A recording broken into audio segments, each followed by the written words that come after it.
మీ వెనకబాటుతనం, మీ కోరికలు ఉన్నాయి కదా. ఎవడు మా కులం నుంచి ముఖ్యమంత్రి అవ్వలేదు. మీరు ఓటేయండి, అవి చూపిస్తాం. నా కులం ఉంది, నాకెక్కడ మతం ఉంది. నా కూతురు క్రిస్టియన్ అబ్బా. కాపు, తెలగ, ఒంటరి, బలిజలకి చెప్తున్నా, మీరు ముందుకొస్తే తప్ప ఈ రాష్ట్రంలో మార్పు రాదు. కనీసం ఆంధ్ర భావన ఎలాగో లేదు. కనీసం కుల భావన తెచ్చుకుని బాగు చేయండి రాష్ట్రాన్ని. ఇక్కడ ఇది ఆడేది కొద్దిమంది రాజకీయ నాయకులు ఆడతారు. వాళ్ళు కూడా ఎక్కువ మంది ఆడేది కూడా హిందూ.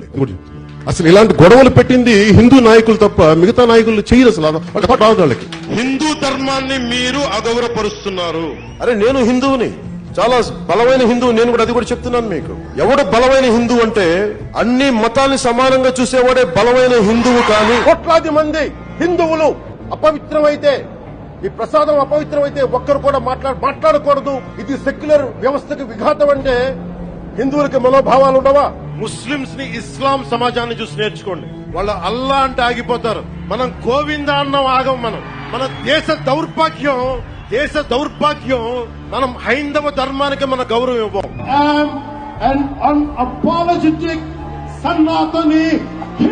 తమిళ భాష మీద ఒక మాట మాట్లాడితే మొత్తం దేశం అందువల్ల తమిళనాడు అంతా ఒకటి ఏకమైంది. కమల్ హాసన్ దగ్గర నుంచి, స్టాలిన్ దగ్గర నుంచి ఇంతమంది ఒకేసారి ఏకగళం అయింది.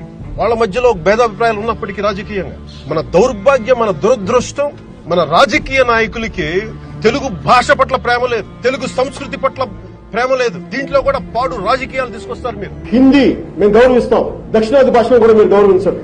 మేము కోరుకుంటున్నాం. అది కేవలం ఓట్లకే దక్షిణాది వారా, మిగతా వాటికి కాదా? ఆత్మగౌరవం లేదా మాకు? మన తమిళనాడులో హిందీ రాకూడదు అంటుంటే నాకు అనిపించింది మనసులో ఒకటే, అప్పుడు తమిళ సినిమాల్ని హిందీలోకి డబ్ చేయకండి. డబ్బులేమో హిందీ నుంచి కావాలి, ఉత్తరప్రదేశ్ నుంచి డబ్బులు కావాలి, బీహార్ నుంచి డబ్బులు కావాలి, ఛత్తీస్గఢ్ నుంచి డబ్బులు కావాలి, కానీ హిందీ మాకు వద్దంటే అదే న్యాయం.